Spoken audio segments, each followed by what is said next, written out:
그나무 타임 조직 신학에 오신 걸 환영합니다. 이번 시간에는 하나님의 자존성에 대해 좀 더 공부해 보도록 하겠습니다.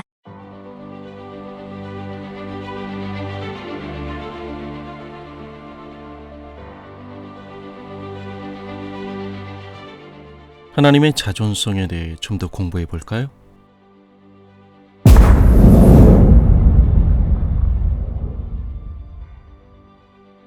하나님의 자존성.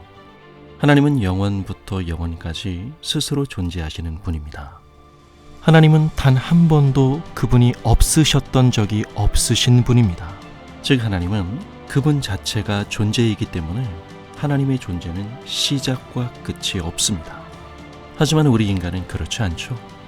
우리는 하나님으로부터 존재를 부여받은 것이지 우리는 그 존재 자체를 내 본질과 권리로 갖지 못합니다. 그래서 모든 생명은 제한된 생명을 누립니다. 인간의 죽음이라는 끝이 이 사실을 말해주죠. 생명, 존재는 하나님께만 해당하는 고유한 속성입니다. 하나님은 그분의 호흡으로 만물의 생명력을 불어넣으십니다. 오직 하나님만이 생명이라는 엄숙한 사건에서 주시는 자요, 취하시는 자입니다. 하나님의 자존성, 다른 말로 독립성이라고 말할 수 있는데요. 하나님은 모든 외적인 의존에서 독립되어 계신 분이라는 의미입니다.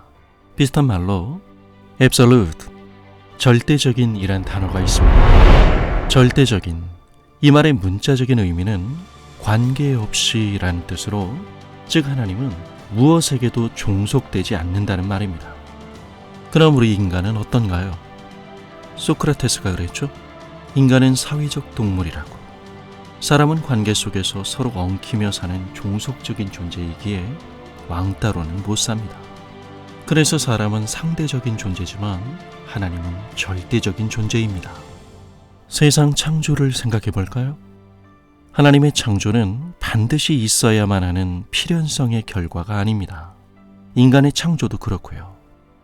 인간을 비롯한 이 세상의 모든 것이 하나님을 위해 존재하나 그러나 그분의 행복을 위해 꼭 필요한 것은 아닙니다.